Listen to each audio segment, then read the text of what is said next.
खरं तर मे महिना हा उष्ण असतो आणि त्यामध्ये सर्वसामान्य लोकांना जो आहे तो उन्हाचा त्रास संभवतो. मात्र यंदाचा उन्हाळा जरा पावला का विदर्भवासियांना असं म्हणावं लागेल, कारण ज्या पद्धतीचं वातावरण सध्या पाहायला मिळत आहे विदर्भात, त्यामध्ये कधी ऊन येते, कधी पाऊस येतो आणि कधी वाराधून सुटते.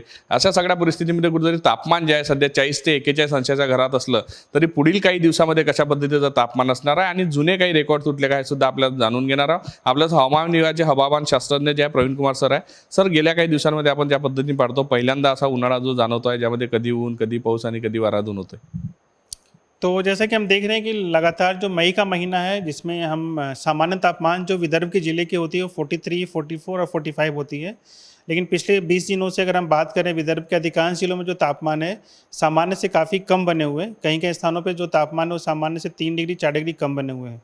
इसकी एक मुख्य वजह यह मानी जा रही है कि जो विदर्भ के ऊपर के साथ साथ जो आसपास के जो इलाके हैं वहाँ पे वेदर सिस्टम्स बने हुए हैं बैक टू बैक और द्रोणिका का निर्माण देखा जा रहा है। साथ ही साथ ऊपरी हवाओं में भी एक साइक्लोनिक सर्कुलेशंस बन रहे हैं बीच बीच में रह करके, जिसकी वजह से हम देख पा रहे हैं कि हमारे ऊपर काफ़ी क्लाउड्स का निर्माण हो रहा है और इस क्लाउड्स की वजह से जो देख रहे दिन का तापमान ज़्यादा बढ़ नहीं पा रहा है।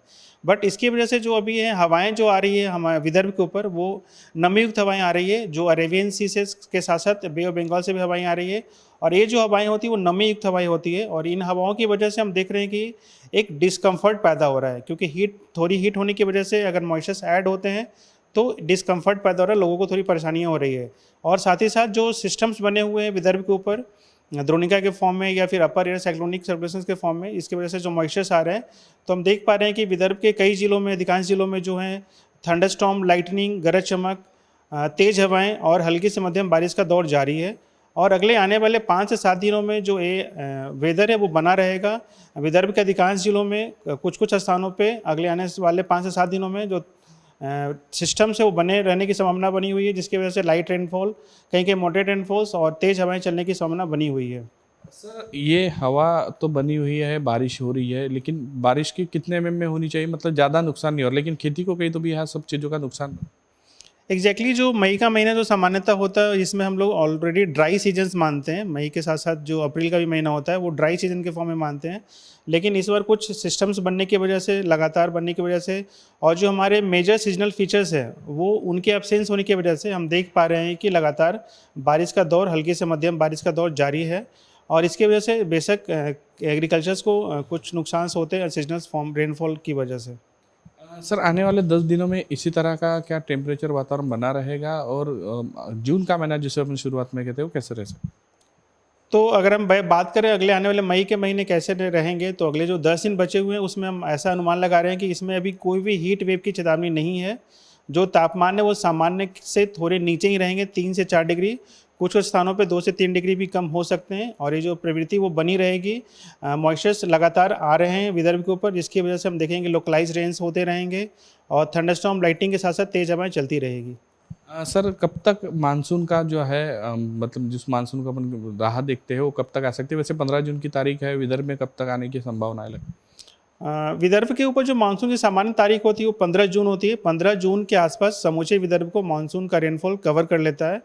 अगर हम बात करें केरला की, तो केरला का जो अभी आज का जो पूर्वानुमान जारी किया गया है तो हम ऐसा अनुमान लगा रहे हैं कि अगले आने वाले 3 से 4 दिनों में केरला में मानसून ऑनसेट हो सकती है। लेकिन ऐसा कोई 1 to 1 रिलेशंस नहीं है कि अगर केरला को मानसून पहले पहुंचती है तो विदर्भ भी पहले पहुंचेगी। मानसून केरला में आने के बाद हम उसको प्रोग्रेस को देखते हैं, हमारे पास कुछ कंडीशंस होते हैं, वो फेवरेबल होने पे हम आगे प्रोग्रेस बताते हैं।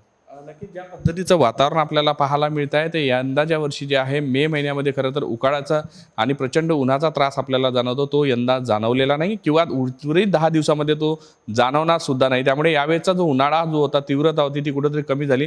मात्र या सगळ्या परिस्थितीमध्ये तापमान जे आहे विदर्भाचं ते 40 ते 41 अंशाच्या घरात आहे, त्यामुळे हे तापमानही विदर्भकरांसाठी काही कमी नाही आहे। पण ऊन, पाऊस आणि वारा या सगळ्यामध्ये कुठेतरी या तापमानावर असलेलं लक्ष ते थोडं दुर्लक्ष होत आहे किंवा त्याचे जे चटके आहेत ते कमी जाणवत आहे। त्यामुळे थोडासा का दिलासा होईना विदर्भकरांना यंदा मे महिन्याच्या माध्यमातून हवामानामुळे मिळालेला आहे। व्हिडिओ जर्नलिस्ट सौरभ बोलेसह पराग डोबळे, साम टीव्ही न्यूज, नागपूर। देश विदेशातील प्रत्येक घडामोडींचे लाईव्ह अपडेट मिळवण्यासाठी आता साम टीव्हीच्या सर्व सोशल मीडिया प्लॅटफॉर्मला लाईक, फॉलो आणि सबस्क्राईब करा। तसंच सर्व नोटिफिकेशनसाठी बेल आयकॉन प्रेस करायला विसरू नका।